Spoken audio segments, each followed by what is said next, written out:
LiberalViewer presents. So, welcome to the November 17th edition of LiberalViewer Sunday Live Clip Roundup. Thanks for joining me.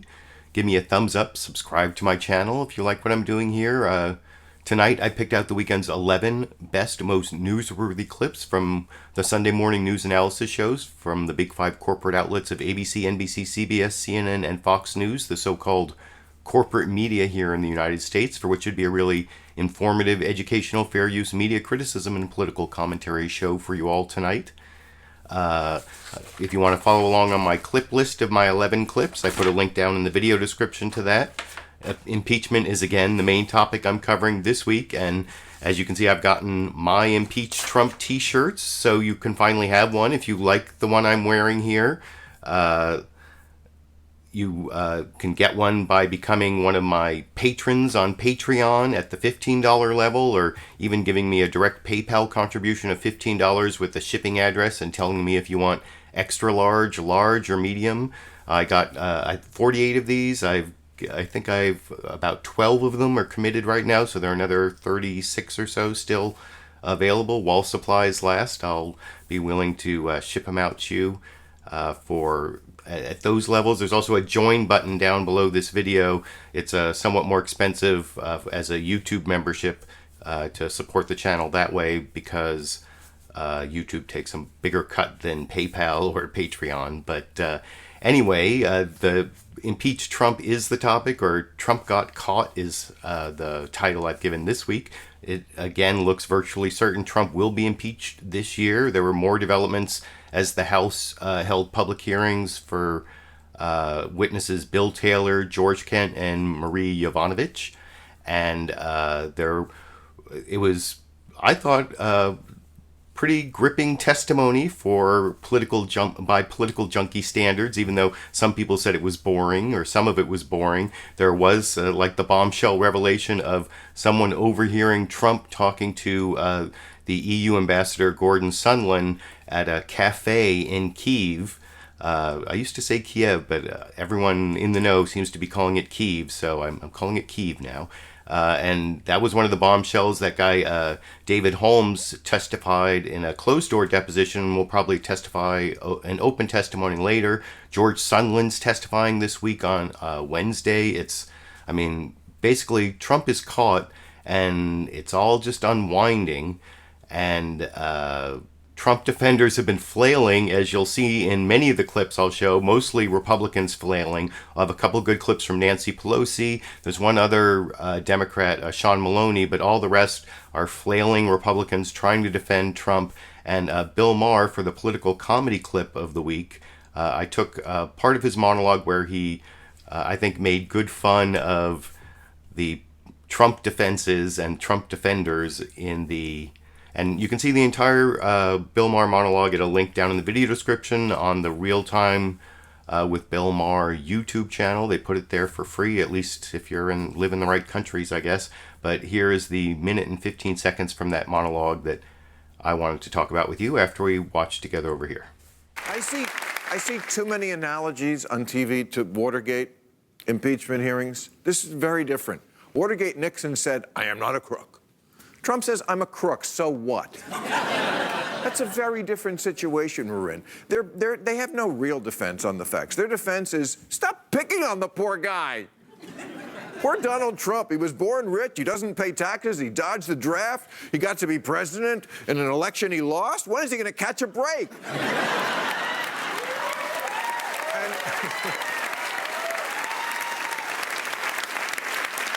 And to distract us from all this today, Trump released a transcript of a different perfect call to the Ukrainian president. And in this new call, he doesn't commit a single crime. That's his defense. What about all the times I called someone and didn't commit a crime?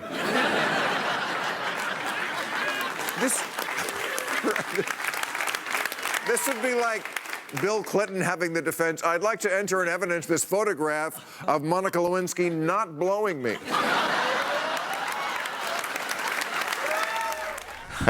Well, that last part was a little crude, but it does remind me back when I was a public defender. I worked in Missouri. I worked in the Capitol Defense Office, not as a lawyer, actually as a legal intern before I became a lawyer. And that's where they do all the death penalty cases. And I remember when some of the death penalty cases where they couldn't find any sort of defense, one of the things they always come up with, well, think of all the people my client didn't kill. And that's probably about as strong a defense as what Bill Maher was talking about in that clip. And it's not going well. And like I said, you're going to see a bunch of Republicans try to defend what the evidence already shows at this point. Between the David Holmes opening statement was posted in the media where he overheard Gordon Sondland talking to Trump. Well, I mean, it's all in these news summaries. I'm going to show you 4 news summaries. The first, I mean, they're all good in their own way. Even the Fox News summary has some good facts in it, although it's definitely spun more towards the skeptical Trumpian side, as you might imagine. But I'm going to start with NBC News, Meet the Press, the longest. It's actually a good competition this week between NBC and ABC. I think ABC focused more on the actual contents of the impeachment hearings, and there's a little more flourish and context from NBC News' Meet the Press in a news summary that's also 45 seconds longer that I'll start off and then talk to you about after we watch it together over here. Good Sunday morning. If Republicans were hoping for a Robert Mueller-like disappointment, that didn't happen. And if Democrats were looking for that galvanizing Watergate-like moment, that hasn't happened yet either. Still, the witnesses at last week's impeachment hearings succeeded in portraying a president as less interested in helping Ukraine than improving his own political fortunes, and one who engaged in intimidation, even committing the unforced error of attacking a witness during her televised testimony. Moreover, the hearings only heightened anticipation for this week's appearance by Ambassador Gordon Sondland, who may feel forced to revise his story a second time in the face of inconvenient new testimony, some of which came to light just yesterday. Perhaps most important, last week revealed just how consumed President Trump is with the hearings, despite his repeated claims to the contrary. How much will it all matter?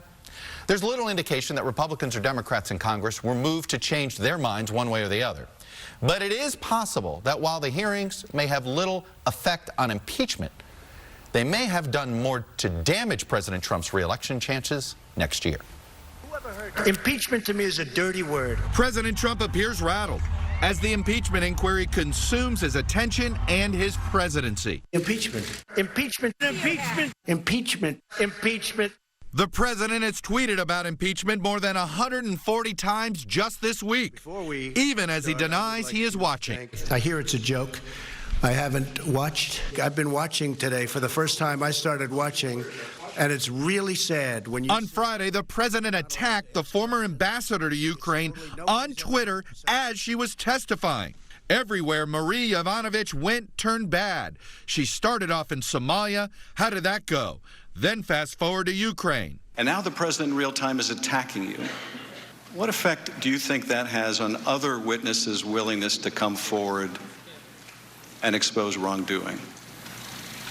Well, it's very intimidating. I have the right to speak. I have freedom of speech, just as other people do. Yovanovitch argued the president's conduct represents an immediate threat to U.S. interests. What foreign official, corrupt or not, could be blamed for wondering whether the U.S. ambassador represents the president's views? And what U.S. ambassador could be blamed for harboring the fear that they can't count on our government to support them as they implement stated U.S. policy and protect and defend U.S. interests? And witnesses this week have described the president's attempts to use his office for personal political gain, pressing for an investigation into the Bidens while withholding military aid and a White House meeting from Ukraine. On Wednesday, the acting ambassador to Ukraine, Bill Taylor, broke the news of a phone call overheard by his aide David Holmes between EU Ambassador Gordon Sondland and President Trump. What your staff member could overhear was President Trump asking Ambassador Sondland about, quote, the investigations. Is that right? That's correct. Behind closed doors on Friday, Holmes described the July cell phone call one day after the president's call with Ukraine President Zelensky, saying Sondland told Trump that President Zelensky loves your ass. Holmes said, I then heard President Trump ask, so he's going to do the investigation? Ambassador Sondland replied that he's going to do it. Holmes testified that Sondland told him the president did not give an expletive about Ukraine, but only cared about big stuff, like the Biden investigation that Mr. Giuliani was pushing. Do you recall having a conversation with I don't recall. No, not at all. Not even a little bit. And joining me now, two senators who traveled together to Ukraine in September spoke to President Zelensky about the withheld security assistance. It's Democrat Chris Murphy of Connecticut and Republican Ron Johnson of Wisconsin. Senator Johnson, I'm going to begin with you. You join us.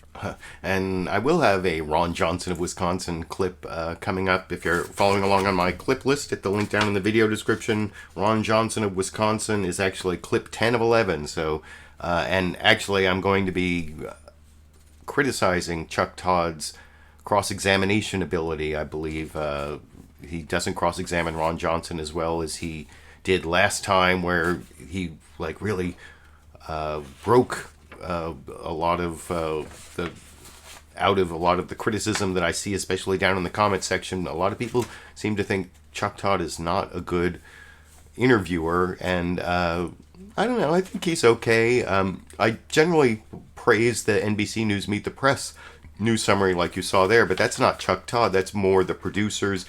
He narrates that whole package, and I think you saw in the end of that package what I was talking about before I showed the clip that Trump is caught with. He didn't know that other people who were sitting with Gordon Sondland in that cafe in Kyiv on July 26th of this year could overhear what he was saying. And Gordon Sondland, when he testified, never even mentioned this whole conversation, said he never talked to anyone about Biden investigations, and he's in big trouble. That's why Wednesday's going to be a big, what Gordon Sondland says about this conversation, because David Holmes, as you saw there, said that it was kind of funny hearing Chuck Todd say, President Zelensky loves your ass, but then he wouldn't say Trump doesn't give a shit about Ukraine. All he cares about is the big things, and by big things, and apparently in the David Holmes said, you mean big things like Russia invading the country? No, just the big things that benefit him, like the investigation of the Biden. So Trump is caught. That's, I mean, if we'll see what Gordon Sondland says. Some people say he's going to be worried about lying to Congress, being prosecuted for lying to Congress, because you saw Roger Stone, which I wish I could cover the Roger Stone thing. That basically Roger Stone was convicted of lying about his role in Russian collusion.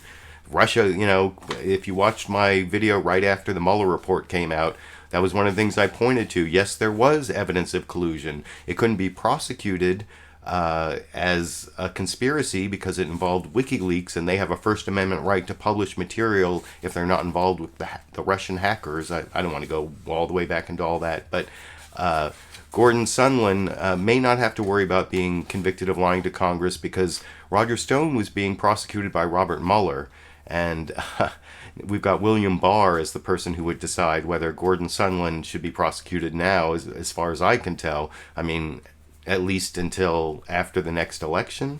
I don't know.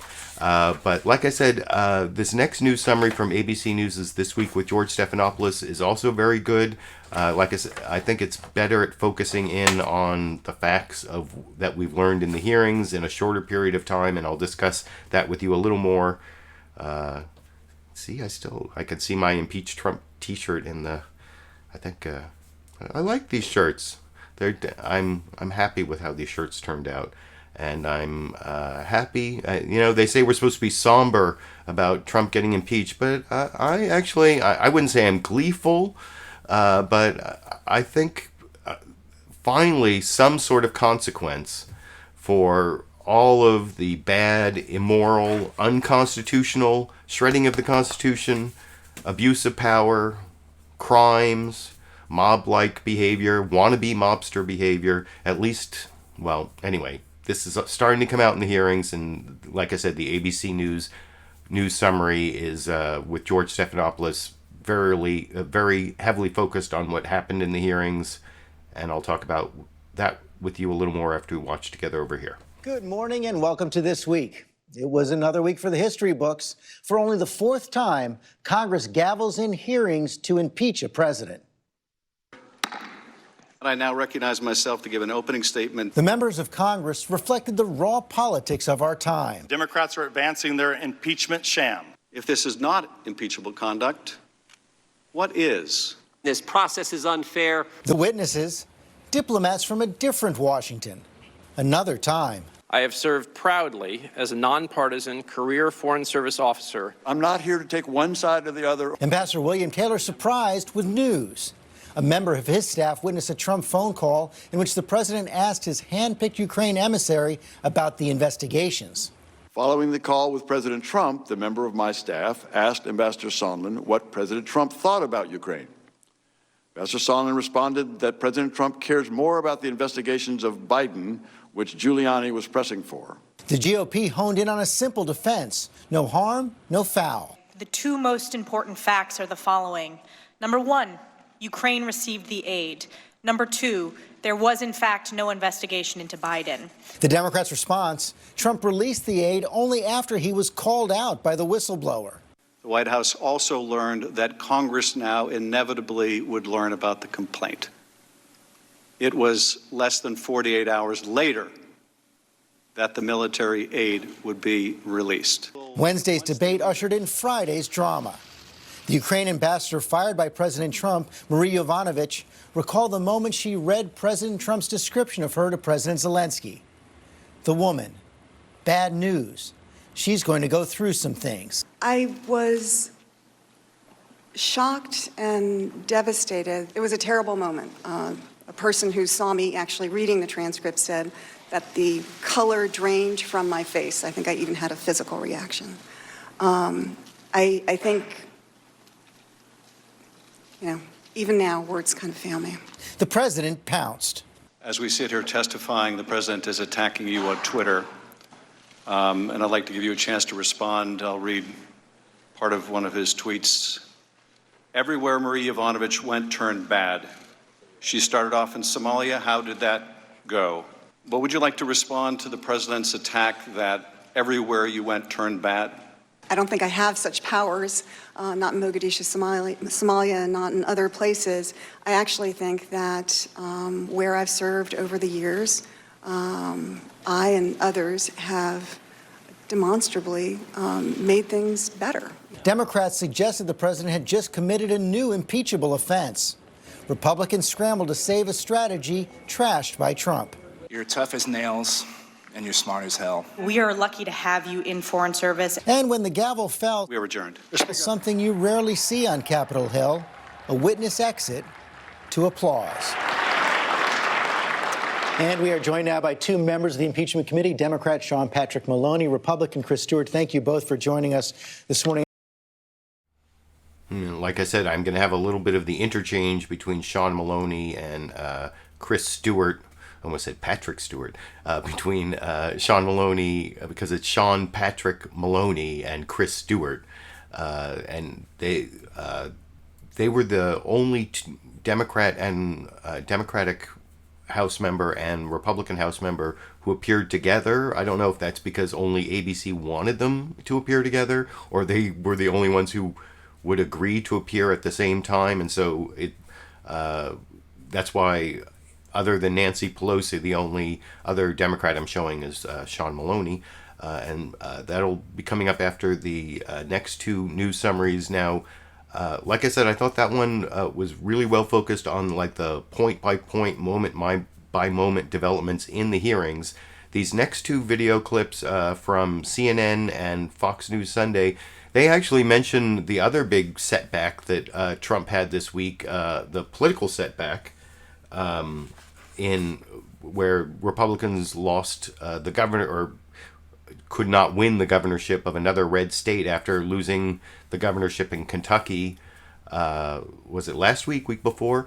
This week, the Democratic governor of Louisiana won re-election even after Trump went and campaigned for him, just like he went and campaigned for the governor of Kentucky. And that can't be going over well with Republicans. And that's mentioned in the State of the Union opening from Jake Tapper. What's the state of our union this week? It's trying to keep up. And then talking about the bad political news for Trump, including Louisiana, and of course, all the impeachment details, including the latest developments, the direct evidence, people hearing Trump, overhearing his phone call with Gordon Sondland that you saw detailed in the last two clips, also in this clip over here.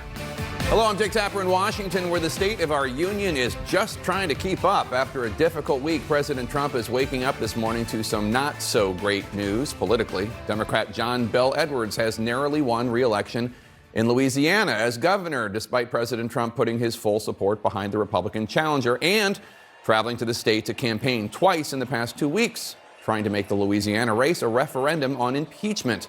This as new details are piling up quickly in the impeachment inquiry. Saturday, newly released transcripts revealed that former National Security Council official Tim Morrison testified that Ambassador Gordon Sondland claimed to be acting at President Trump's direction in his dealings with Ukraine. And those dealings included, according to Morrison, Sondland directly telling the Ukrainians to publicly announce investigations into the Bidens if they wanted that military aid released. This puts even more pressure on Sondland ahead of his expected public testimony on Wednesday. This on top of new testimony Friday from U.S. State Department official David Holmes, who described a phone call he overheard between Sondland and President Trump. According to a copy of his opening statement, Holmes heard Sondland say, quote, "President Zelensky loves your ass." I then heard President Trump ask, "So he's going to do the investigation?" Ambassador Sondland replied that, quote, "He's going to do it," adding that Zelensky will do anything you ask him to. Joining me now, a member of the House Intelligence Committee, Republican Congressman Mike Turner of Ohio. Congressman, thank you. And I will have a long cross-examination of Mike Turner by Jake Tapper as my final clip. I think it's the best of the Republican cross-examinations. But speaking of Republicans, and like I said, I thought that was another good news summary of what happened in the hearings, not as detailed as ABC or even NBC, but included the Louisiana news, which is actually included at the end of this Fox News Sunday clip. It's Chris Wallace with an introduction here, handing it over, and he talks about all the second and third hand information, but also talks about the Sondland first-hand stuff coming up on Wednesday, and then hands it over to Kevin Corke, who also gives a little bit of a Republican spin, but does talk about Trump's loss in Louisiana, sort of, although I think he may have the bless your heart going in the wrong direction. I'll find out after I watch this final news summary, the Fox News Sunday news summary from this morning with you, and I'll talk about it with you after we watch together over here. And hello again from Fox News in Washington. It's been a big week in the impeachment hearings, and this coming week promises to be more explosive. Foreign Service officers testified about what they saw as President Trump setting a condition. Ukraine would not get military aid unless it promised to investigate Democrats and the Bidens. But so far, their evidence has been second or even third hand. On Wednesday, Ambassador Gordon Sondland will testify, and he will be the first witness who takes us inside the Oval Office and says what the president told him directly. In a moment, we'll speak with the number 2 Republican in the House, Steve Scalise, and Congressman Jim Hines, a top Democrat on the Intelligence Committee. But first, let's bring in Kevin Corke with the latest from the White House. Kevin. Chris, the White House says the musings of career diplomats about a phone call whose transcript we've already seen are meaningless. But critics argue, taken in the combined whole, their assessment paint a troubling picture of possible impropriety or worse. In closed-door testimony to congressional investigators, David Holmes, the political counsel at the U.S. Embassy in Ukraine, testified that he was at a restaurant in Kyiv on July 26th when he overheard the president's phone conversation with EU Ambassador Gordon Sondland. Holmes said he heard the president say to Sondland, "So he's going to do the investigation," to which Sondland replied, "He's going to do it." The he in this case is Ukraine's President Zelensky, and the it is investigate the president's political rival Joe Biden and his son Hunter. If true, the story, say Democrats, girds their suggestion that there was a quid pro quo for military aid. Democrats also released a transcript of Jennifer Williams, an aide to Vice President Pence, who listened into the president's call with Zelensky. Williams said she found the president's insistence that Ukraine carry out the investigations to be, quote, unusual and inappropriate. And Tim Morrison, who was a National Security Council aide, testified that Sondland led the effort to get Ukraine to reopen an investigation into the Bidens. This week, Williams, Morrison, and Sondland will all testify publicly on Capitol Hill. A very interesting week indeed. By the way, in a political loss for the president last night, John Bel Edwards won re-election in Louisiana. The Democrat besting Eddie Rispone, the GOP candidate. The president backed him and, in fact, had 3 rallies in the state, Chris, about which Edwards said, God bless his heart. Ed, Chris? Kevin in Corke reporting from the White House. Kevin, thank you. Joining us now from Louisiana. Actually, he did get it right. The God bless his heart was what Governor Edwards of Louisiana said to Trump, which apparently is the polite way in the South of saying fuck you to someone, I guess, like bless his heart or whatever is how you I'm not the first person to say that. That's a known thing, but you did see, I mean, like I said, that was kind of spun with some of the Republican talking points in there, the third-hand information and all that. You saw what David Holmes testified to, but you didn't see President Zelensky loves your ass. You didn't see that in that news summary. You didn't see Trump doesn't give a shit about the Ukraine. He's just interested in the big things that benefit him, like the investigation of the Bidens. That's apparently what David Holmes overheard, but not in the Fox News summary. So. But the thing is, even sort of like scrubbed the way it was, it's still pretty damning information for Trump. If you're Trump and all you are watching is Fox News Sunday does not look good for Trump, even though they sanitized a lot of it and left out some of the most damning information. So definitely some Fox News bias there, I think. You can let me know what you think down in the comment section. Now I want to get to the newsmaker interviews, and of the big 5 corporate outlets, I showed 4 had news summaries. CBS News' Face the Nation did not do a news summary this week, but they did have a great newsmaker, and the next 2 clips are the only CBS News Face the Nation clips I'm going to show you. They're both of the Nancy Pelosi interview, Speaker of the House. And apparently there's even more than they broadcast on the CBS News website. And also down in the video description is the CBS News Face the Nation YouTube channel, where they upload even, I believe you can see the extended Nancy Pelosi interview there. She really, I think, nailed Trump's insecure personality in the beginning of the interview. And I'm going to show you 2 clips. They're both pretty short. One's like 40 seconds, one's like 70 seconds. And the 40-second clip I want to show you, Margaret Brennan kept asking about Trump tweeting. That you saw that in some of the news summaries, how Trump tweeted insults at former Ukrainian ambassador Marie Yovanovitch while she was testifying in the House impeachment hearings. And she said that she felt intimidated. That's witness intimidation. And Margaret Brennan asked Nancy Pelosi about that a couple times. And her answer here isn't about witness intimidation, but about Trump's basic flaw as a human being, I guess, which I'll talk about with you a little more after we watch it together over here. For the president to do. The White House said it was just his opinion. He wasn't trying to intimidate. What do you think? What the president and perhaps some at the White House have to know, that the words of the president weigh a ton. They are very significant, and he should not frivolously throw out insults. But that's what he does. I think part of it is his own insecurity as an imposter. I think he knows full well that he's in that office way over his head. And so he has to diminish everyone else. Do you think that was witness intimidation?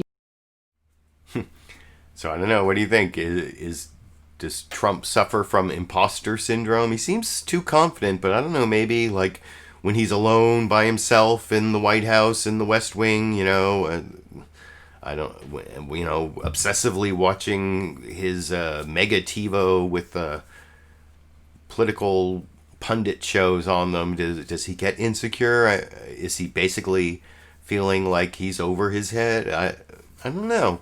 Or is that like a strategic comment by Nancy Pelosi to needle Donald Trump and make him feel insecure as part of the impeach Trump movement? I really like this shirt. I have to say I'm very pleased with these shirts. But and of course, if you want one of these shirts, just support me on Patreon at the $15 level, or give me a direct PayPal contribution of $15 and give me a shipping address and whether you want extra large, large, or medium. And you will have it to wear with your family at your Thanksgiving dinner. And that should be a definite conversation starter if you want to do that. But if you, I'm sending them out start on Monday. So if you let me know you want one today or tomorrow, you'll definitely get it by Thanksgiving. And anyway, the next clip I want to show you of Nancy Pelosi isn't the getting under Trump's skin, or I don't know, maybe this is part of getting under Trump's skin, and I mean, this is pretty masterful. I think that Margaret Brennan starts to ask Nancy Pelosi an obvious question about, you know, what Republicans are saying about impeachment, and Nancy Pelosi's like, no, that is like misrepresentations that are based on quicksand or something like that. This is, you know, if you've been watching my Sunday live clip roundup for all like 6 years or whatever, I've been doing it. Years ago, I think I said things that about Nancy Pelosi that I wasn't a big fan of hers, but I've become a bigger fan of Nancy Pelosi this year than I used to be, and it was things like that last clip and this dealing with the Republican talking points that I'll talk about with you a little more after we watch that clip together over here. Well, Republicans argue here. You know what? If we could just talk about what we want to do. I really have a real discomfort level of responding to what Republicans say because they are in denial about what has happened in the country. So if you want to ask me about where we're going on this, I'm happy to respond to that. But I find it a waste of my time and yours to just be talking about what Republicans say. Well, I want to just let you respond, though, to the argument that's being made in messaging by Republicans here, that the grounds for the impeachment... Let it stand. Let their argument stand, because it's on such quicksand that I don't even want to have it given any more visibility by my dignifying any of their misrepresentations of what they say. And I say that out of great respect for you, because I respect you as a great journalist, and I'm honored to have this interview with you. But I say to everybody else, I'm not here to talk about what they say, because they're not facing the reality of what is happening to our country. And this is about our democracy that is at risk with this president in the White House. So Chairman Schiff has said he learned of the whistleblower complaint September. So there you can see, like I said, Nancy Pelosi pushing aside all the Republican talking points because they are kind of ridiculous. And now I'm going to show you 4 more clips, all of which are pretty long.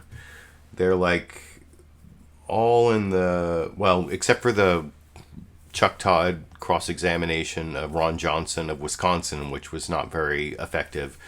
That's only about 3 minutes, but the other ones are all in like the 6 to 7 minute range. The first one is George Stephanopoulos cross-examining first Chris Stewart, the Republican from Utah, and then Sean Patrick Maloney, the Democrat.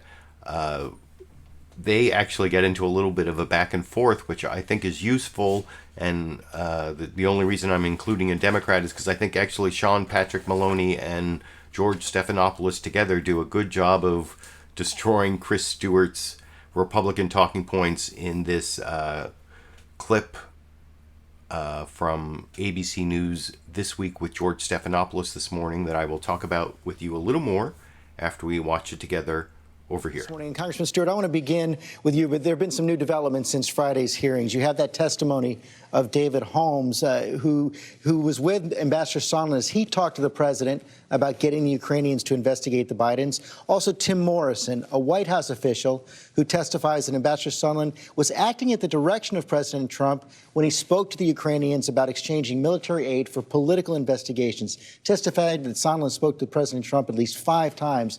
The evidence is building about the campaign to trade military aid in a White House meeting to investigations directly to President Trump. It's tied directly now to President Trump, isn't it?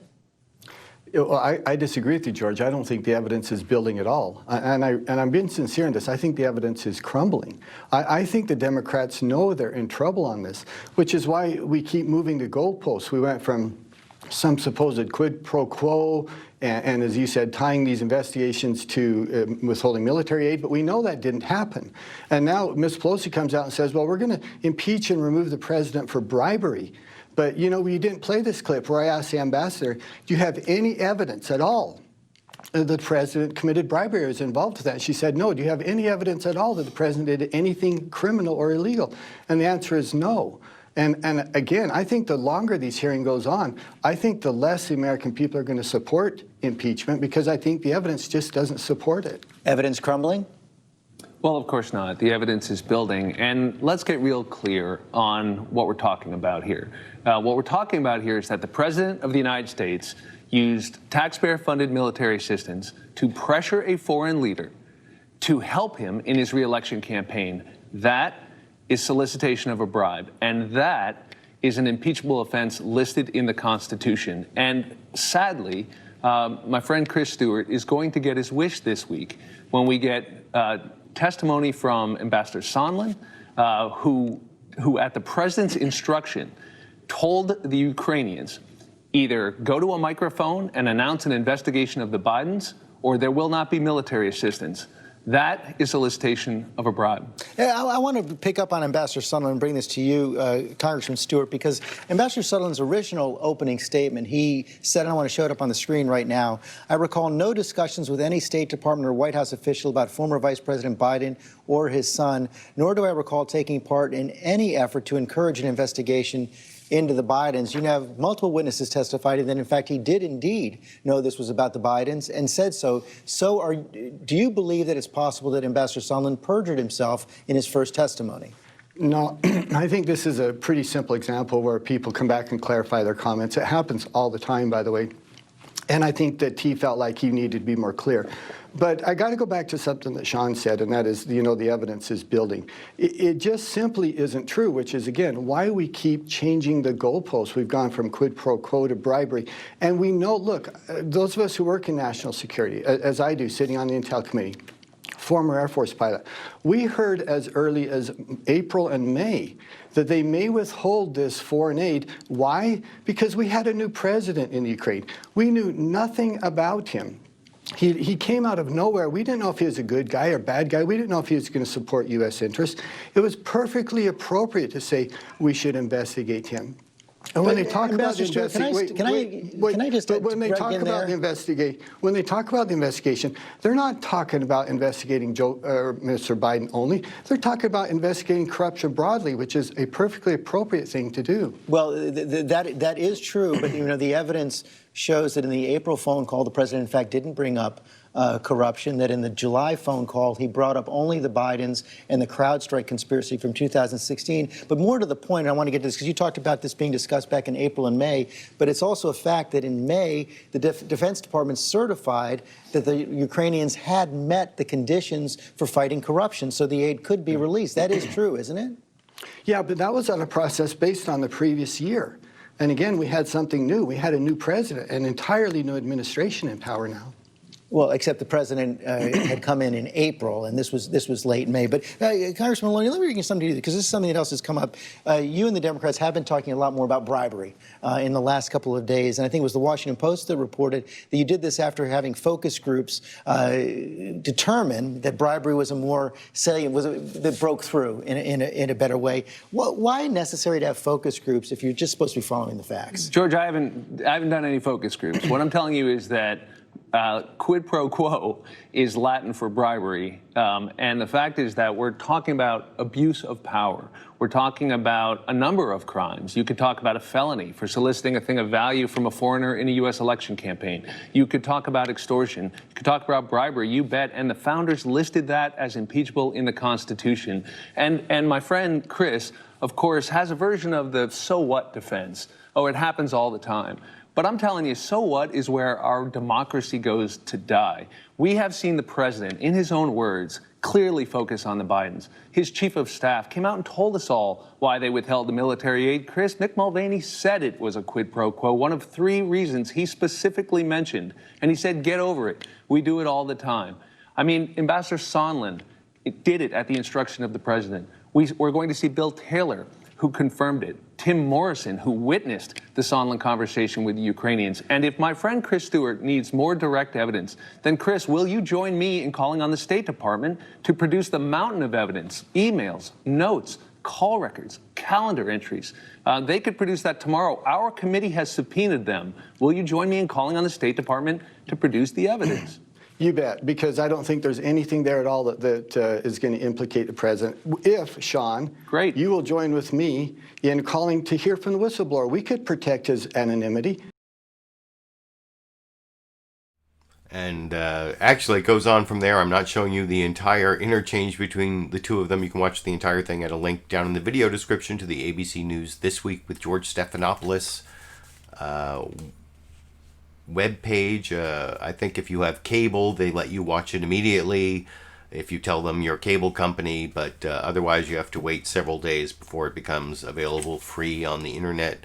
But like I said, I thought Sean Patrick Maloney, the Democrat from New York, I couldn't remember what state, but I watched the clip with you, and he's the Democrat from New York, did a great job there. You know, quid pro quo is Latin for bribery. That was awesome.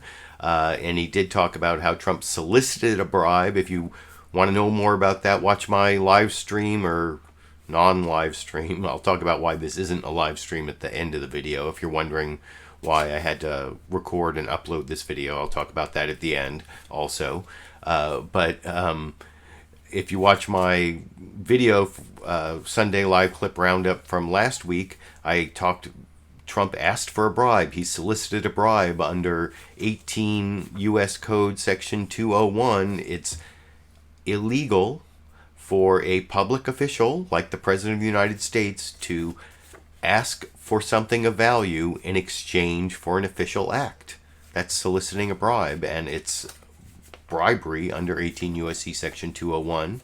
Also, if you're looking at your U.S. Constitution, you know, I give out these ACLU Constitutions, so that's page 17 if you have your ACLU Constitution. Otherwise, it's Article 2, Section 4. Says the President, Vice President, and all civil officers of the United States shall be removed from office on impeachment for and conviction of treason, bribery, or other high crimes and misdemeanors. And so bribery is specifically mentioned, and they didn't have 18 U.S. Code Section 201 back when they wrote the Constitution. They actually had a more expansive view of bribery. I saw Neil Katyal, who's a legal scholar, much more knowledgeable about legal scholarship than I am, talking about how the actual writers of the Constitution mentioned or that they believed that bribery was more expansive, and one of the reasons they put impeachment in the Constitution was in case a president asked for foreign help in an election. That was something they were worried about. Various factions at the time of the founding were worried about French and British intervention in our elections. But anyway, that's why bribery is so important. And Chris Stewart, I think he got demolished there. And especially that talking point, I have to give kudos to George Stephanopoulos as the anchor for bringing up the fact that at the end of May, the Trump's own Defense Department certified that Ukraine had dealt with the corruption issue sufficiently to get the military aid. And that's one of the things that the supposed, Trump was still making sure they weren't corrupt. The new president wasn't corrupt. Well, his own Pentagon had already certified that is a bogus rationale for holding up the military aid. And anyway, so I thought that was a good cross-examination of the Republican talking points, both by Democrat from New York, Sean Patrick Maloney, and former Democratic White House official George Stephanopoulos from the Clinton administration. But this next cross-examination, I heard people, I think I watched AM Joy this morning, and there were people there giving kudos to Chris Wallace for his cross-examination of Steve Scalise, and I don't think it was that great, and I'm going to show that to you next. This is another long clip from Fox News Sunday. It's the only Fox News Sunday newsmaker clip I'm going to show you. And, Chris Wallace starts off really well with the quote of Gordon Sondland. He testified behind closed doors to the Senate, to the House Intelligence Committee, and he's going to testify in public next Wednesday. But the weird thing about his testimony is after he testified, he heard about what some of the other witnesses said, and he said, oh yeah, that they refreshed my memory, and now I do remember that there was a quid pro quo, and that the aid likely was not going to flow to he puts the word likely in there, sort of still hedging his bets. That I don't know if a lawyer wrote that or he wrote that, but the aid likely would not flow unless President Volodymyr Zelenskiy of the Ukraine committed to the Biden investigations and the 2016 Crowdstrike conspiracy theory investigation. And so Chris Wallace starts off well with that, but that's already testimony under oath by Gordon Sondland. And by the end of this clip, Chris Wallace is like assuming that's just a hypothetical that he might say that on Wednesday. Well, he already said that under oath, but Steve Scalise doesn't really have to answer for it. There's some other good cross-examinations, and there's a good clip from Bill Taylor, and I'll talk about all of that with you a little more after we watch that, 6-minute, 54-second cross-examination, not so great, of Steve Scalise by Chris Wallace on Fox News Sunday this morning over here. Well, you've set up the big witness this week, which is on Wednesday. Ambassador Gordon Sondland is going to testify. So far, Republicans have complained, and they're right, that all of the evidence has been secondhand or thirdhand. Somebody who talked to the president told me, or somebody who talked to the president told somebody who talked to the witness. But that's not true for Gordon Sondland. According to an NSC official who testified, we saw the transcript yesterday, Gordon Sondland met directly with the president at least a half dozen times during this period. If he, and here is what he said, he corrected his testimony on September 1st with a top aide in which he said, I said that resumption of U.S. aid would likely not occur until Ukraine provided the public anti-corruption statement that we had been discussing for many weeks. Congressman Scalise, if Gordon Sondland, who met with the president a half dozen times this summer, testifies on Wednesday, yep, the president said to me, we're not releasing the aid until they announce they're going to investigate the Bidens and Burisma, doesn't that blow a hole in the president's defense? Well, the president's defense is that those things didn't happen. And it's not just the president's word. President Zelensky himself said that the aid wasn't conditioned and there was no pressure. And then because of some of these innuendos that you're talking about, the foreign minister of Ukraine just a few days ago released another statement saying that there was never a link between aid and investigations. And once again, there were only two people that participated in that phone call. It was Donald Trump and President Zelensky. Both of them were very happy with the phone call. Zelensky said there was no pressure. Sir, and the real bottom line is he got the money. Ukraine got the money, well, Chris. First of all, a dozen people listened in on the phone call, and a number of them were immediately upset because what the president said about Burisma. Well, those were Schiff's witnesses. But wait a minute. No, sir. They're career Foreign Service officers, and these are people who worked in the Trump administration. Schiff's witnesses. There are other witnesses. You had a woman yesterday. You had a wait a minute. You had a woman, sir. You had a woman yesterday who was on Vice President Pence's staff. She said it was inappropriate. You had Tim Morrison, who was on the NSC staff, who said that alarm bells immediately went off for him. Alexander Vindman immediately went to see. These are all people. You say they're Schiff's witnesses. They all were working in the Trump administration. But let me get back to my. Well, no, some of them. They were not all Trump administration folks. What, are you saying that the person working, Alexander Vindman, wasn't part of the Trump National Security Council? The Inspector General said that the whistleblower had political motivations. We're not talking about the whistleblower. Had some serious concerns about We're not talking about the whistleblower. About all of we're these talking people about Tim that have Morrison, come forward. And we're talking about the You've seen our list of who we've asked to testify. But I'm asking you about these people who worked in the Trump administration, who worked for the Trump National Security Council or worked for the Vice President's office. This is an important point, Chris. There are a lot of people who worked in the Trump administration who have very countering views to that, and they've not been allowed to come forward. So it's nice that some people can say one thing about a third-hand information phone call. There's something else that other people can counter that with, and they haven't been allowed to come forward. But ultimately, President Trump and President Zelensky were the ones on the call. Both of them said there was nothing wrong. The foreign minister of Ukraine just came out a few days ago to clear some of this up, to say there was never a link between money. He incidentally was not on the call either. But if I could go back to Gordon Sondland. If Gordon Sondland says the president told him condition aid to Ukraine on investigating the Bidens, are you going to say that he's wrong, that he's lying? Look, I know you've been asking and others have asked hypothetical questions. Let's talk in reality. Why don't we look at the three witnesses who actually did testify this week? All three of them were asked by, whether it was John Ratcliffe or whether it was Chris Stewart, all three of them were asked, did you see any impeachable offenses? Did you see any bribery?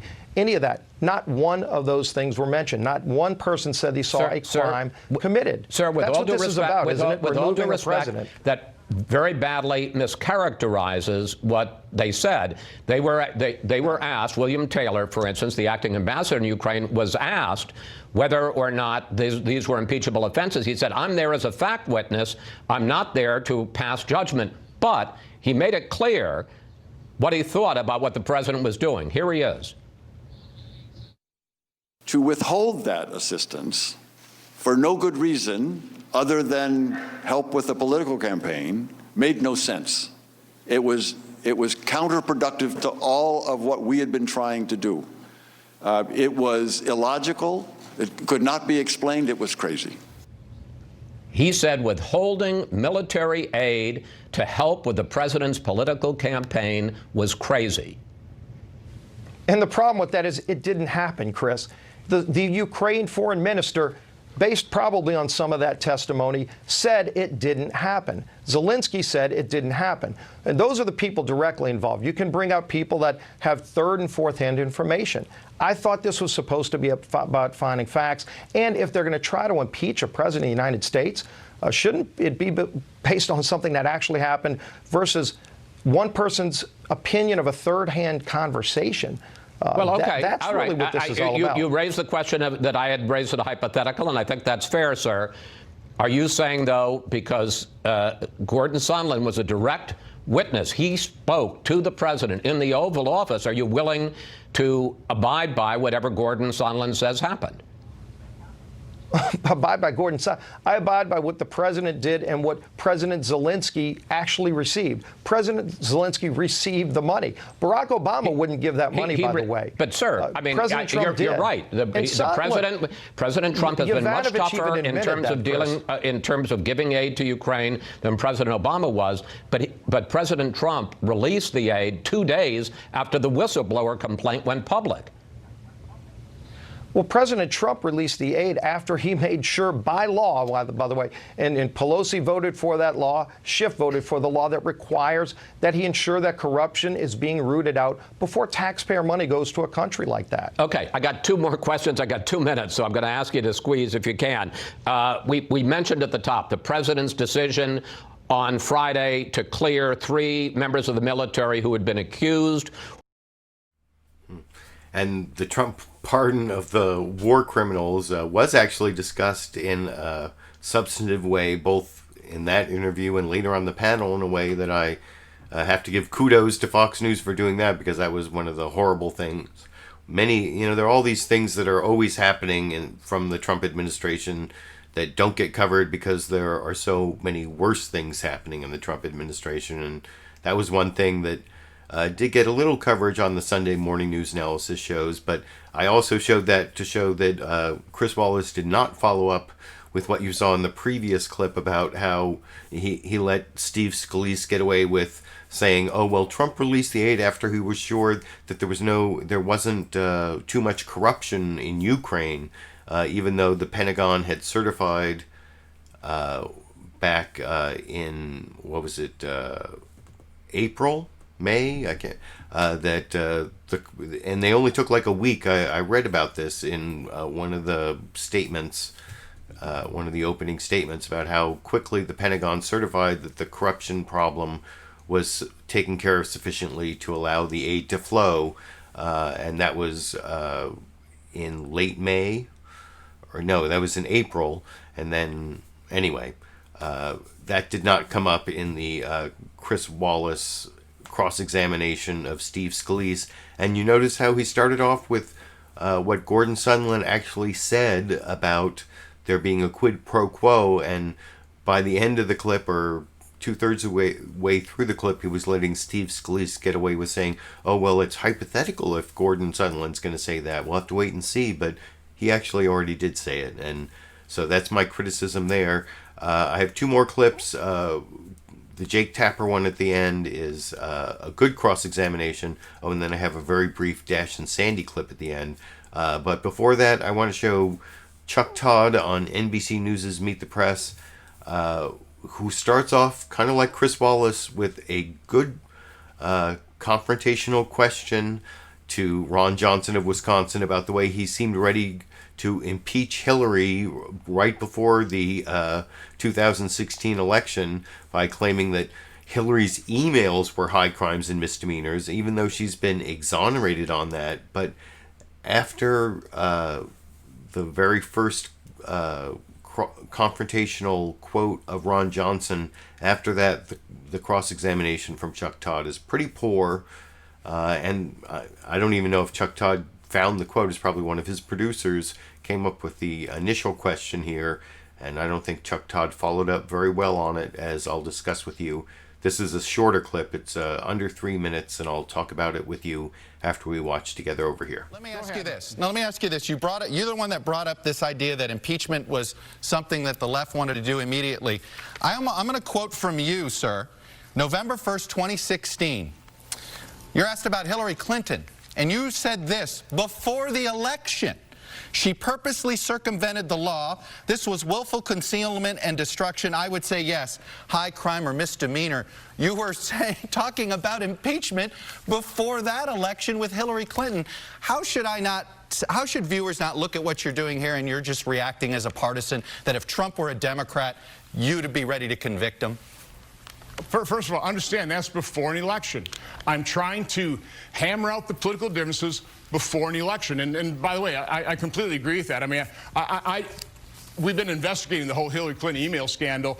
The exoneration of her, that was not an investigation to really dig out the truth. It was so you think it was legit to advocate impeachment before the election? You're criticizing Democrats for advocating impeachment days after the inauguration. You'd have to listen to the question. I don't think I said impeachment right there at all, Chuck. So again, no, I was just pointing out what Hillary Clinton had done, and I was hoping that people would not elect her, and they didn't. And that's, I think, one of the main reasons that she was not elected is what she did with that private server. Which was completely intentional. I mean, it baffles me that she was not indicted, quite honestly. But now that we know, based on the struck page text, which I know I'm not supposed to bring up. Let me ask you this last question. But I mean, that's about that's partisanship. Why shouldn't viewers assume that you're looking at President Trump through a Republican lens here, because you were already much tougher, ready to go to impeachment on Hillary Clinton, with no evidence that anything that happened with that server somehow got into foreigners' hands, when we actually had evidence regarding what happened at the DNC? So I guess what I suggest, Chuck, is I got a letter last night from Representative Jordan and Nunes asking for basically my telling of events. I'll be working on that today. So I will lay out what I know in terms of this. And so are you going to testify? To a certain extent, some of my perspective.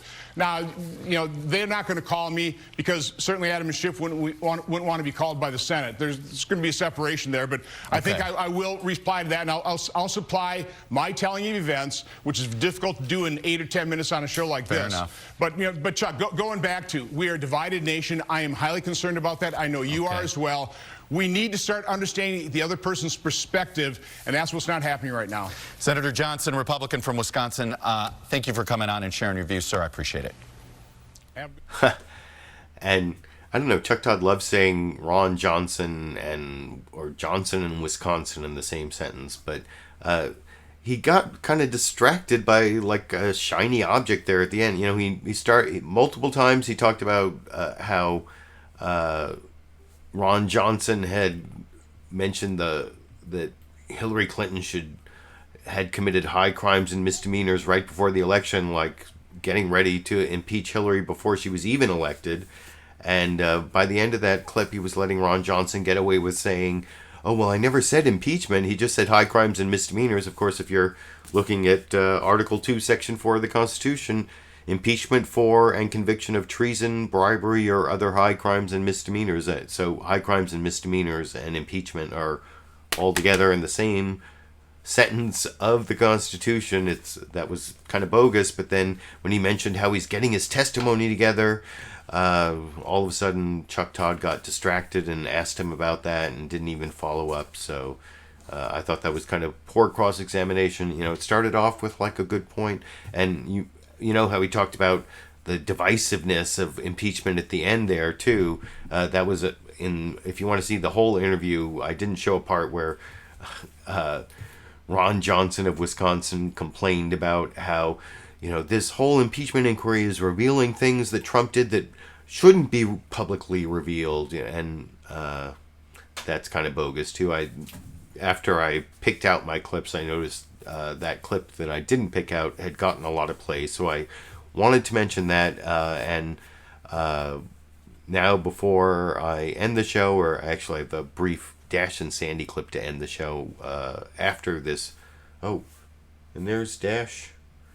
I don't know where Sandy went, but Dash is walking right past my feet as I speak.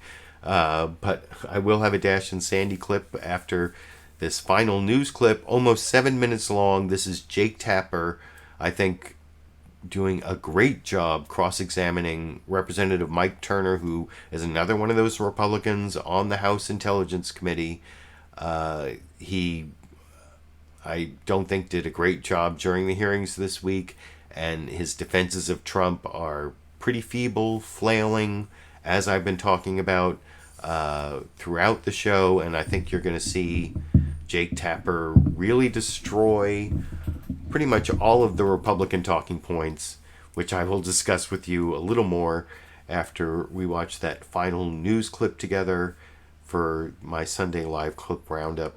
And I'll also talk about why it's actually not live. I'm not live streaming. But before I do that, let's watch the final news clip together over here. I want to start with that testimony from David Holmes, the top political advisor at the U.S. Embassy in Ukraine. He says he heard President Trump directly ask Sondland about whether Zelensky was going to do the investigation, and that Sondland made it clear that the president was asking about an investigation into the Bidens. What was your reaction?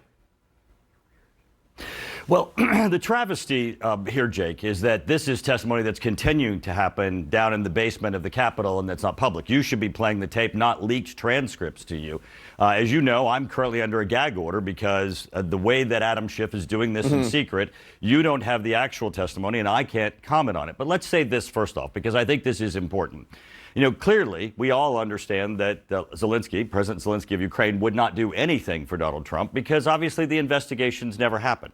But let me give you an example of real time, of the danger of this happening in secret and why this shouldn't be happening. Nothing, by the way, classified is happening down there. On the testimony that you just heard from Ambassador Taylor last week, Ambassador Taylor spoke of a phone call that happened between Ambassador Sondland and Ambassador Taylor.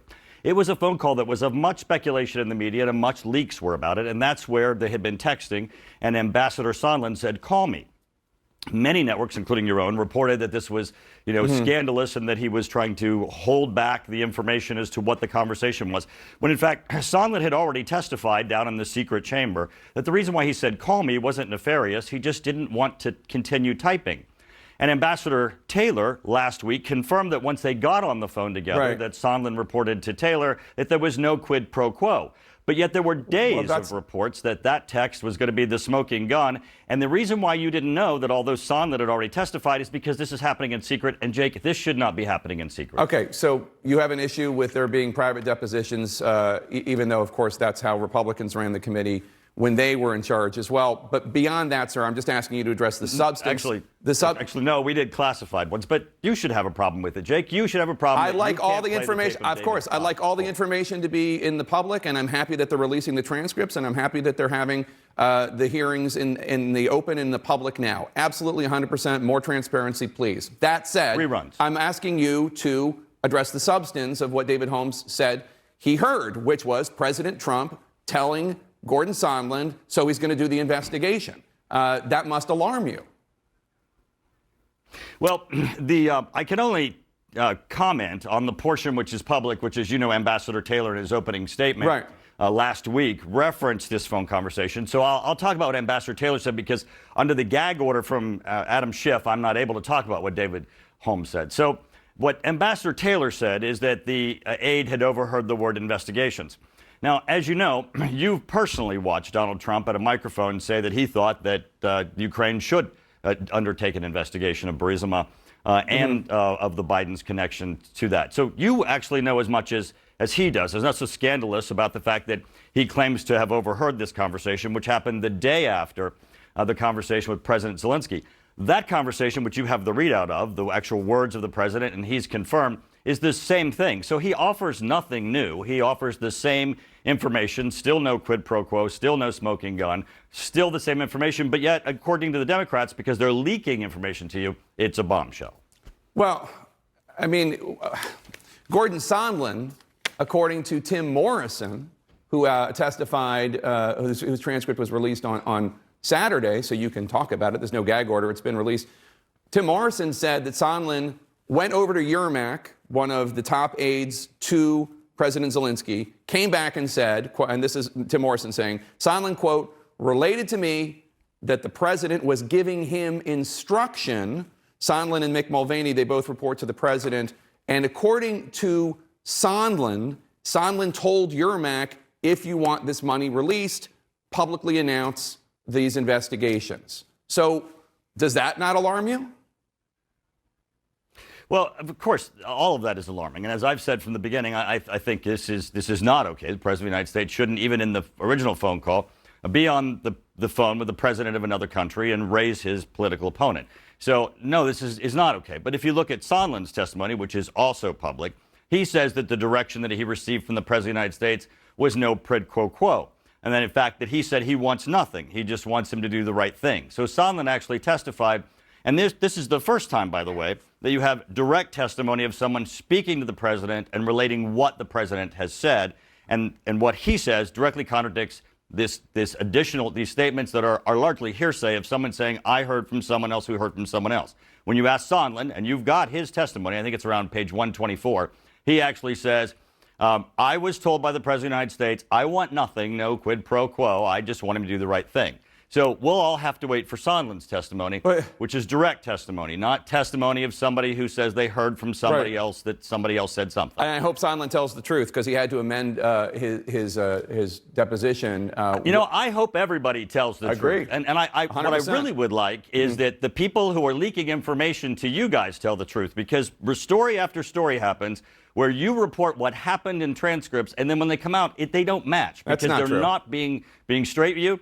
Well, most of what happened on that phone call between Sondland and Taylor, and you could go to page around 225, I think it is, the transcript. I'm really, in the interest of time, I would just like to focus on what the president did and what you think about it, because I guess one question I have is, you have Sondland and you have Mulvaney publicly saying that in order for people, or either publicly saying it or saying it in their depositions behind closed doors that have now been released, in order for them to get the money or to get a White House meeting. They needed to do these political investigations. We have Rudy Giuliani also pushing for these political investigations into the Bidens.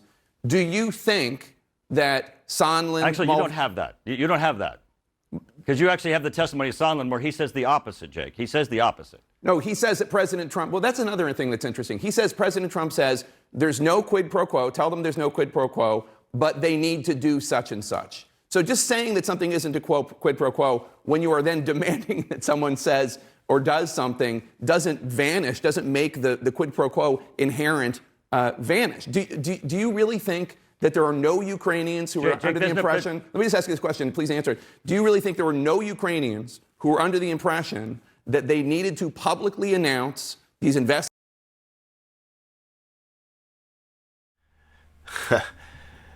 And if you want to watch the whole interview, there's a link down in the video description to Jake Tapper's full cross-examination of Representative Turner there, Mike Turner, but I think that was plenty long enough to see how Jake Tapper did a great job, and I especially like the way he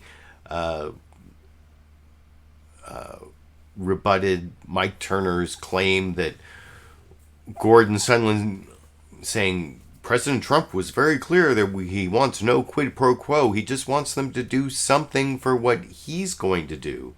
Means, I mean, that's like the definition. It's like, you know, like the classic shower scene from Psycho where the person, you know, what if the guy in Psycho when he's in the shower is going like, he's saying, I'm not murdering you, I'm not murdering you. Does that make it not a murder? I mean, if you like say you're not doing the crime while you're doing the crime, I don't think that's a defense. It's, you know, actually what it reminds me of, you know, Trump is so pro-police.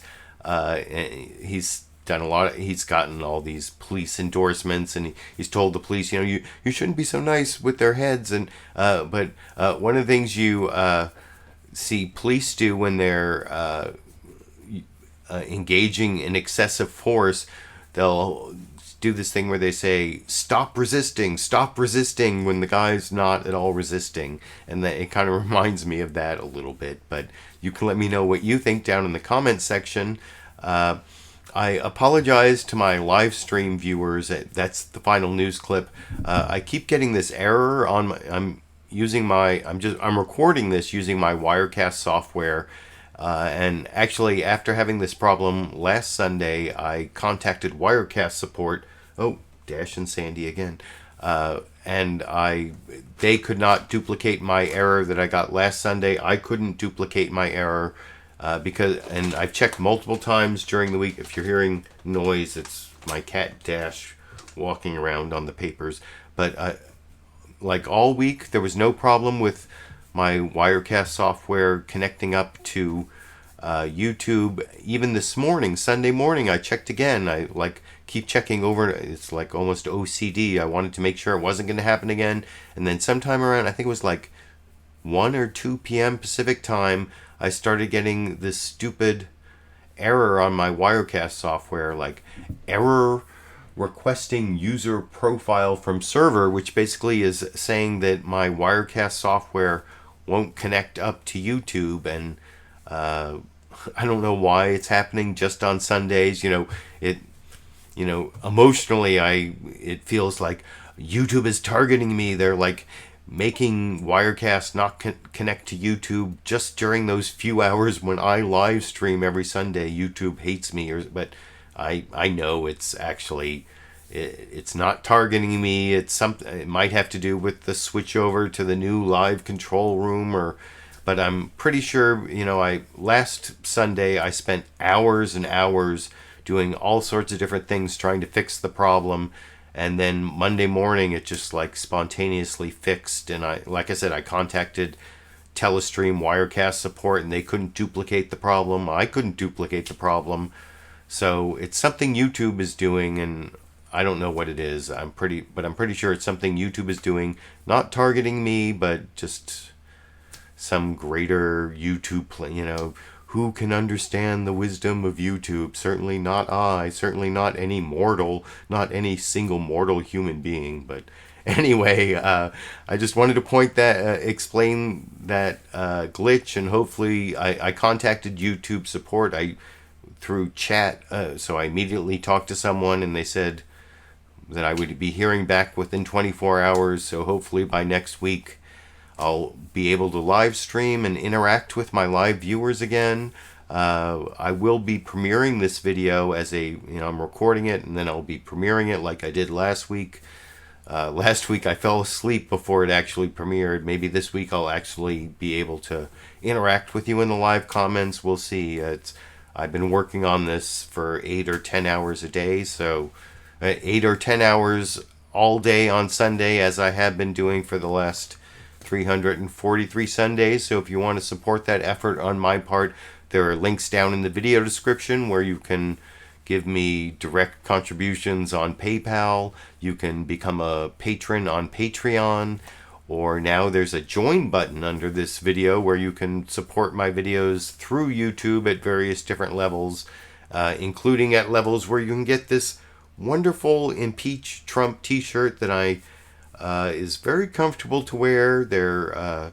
I didn't go for the cheap shirts because I wanted a shirt that I would feel comfortable wearing, and it feels nice, it looks nice, and it says something that is really important if you believe in our constitutional democratic republic.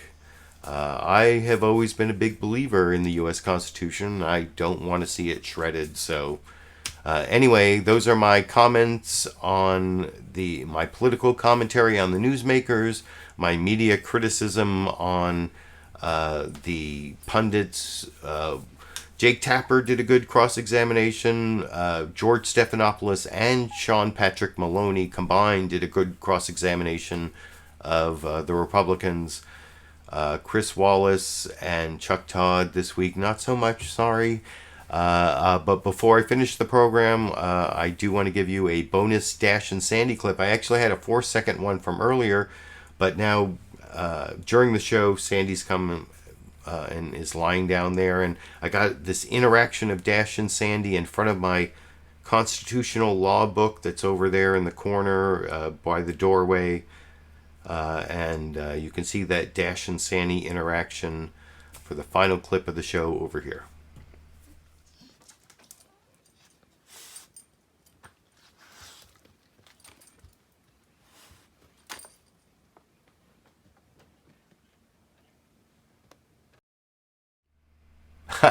So anyway, that's the show. I hope you appreciate the time and effort I put into these Sunday live clip roundups.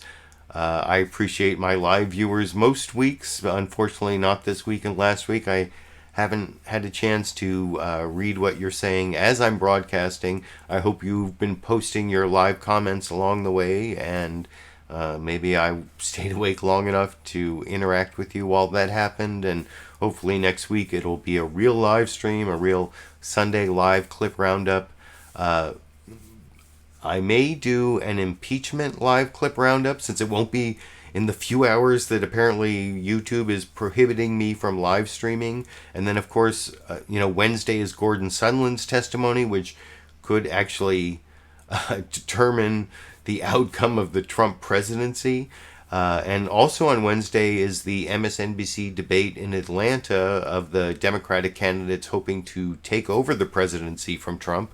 And if there are enough newsworthy moments in that debate, especially all the people who are probably going to come after Pete Buttigieg, since he's the new front runner in Iowa, apparently, according to this poll that was reported on various Sunday morning news analysis shows, but I chose not to cover that today. But maybe I will do a live stream of the Democratic debate. Maybe I'll do a live stream of events in the impeachment hearings, depending on how much time I have and how much news there is. And anyway, whatever happens, I will be back next Sunday and every Sunday for the foreseeable future, giving you my commentary and criticism on the Sunday morning news analysis shows. And until I have a reason to do a midweek live stream, or until next Sunday, I guess I will be seeing all of you around the internet.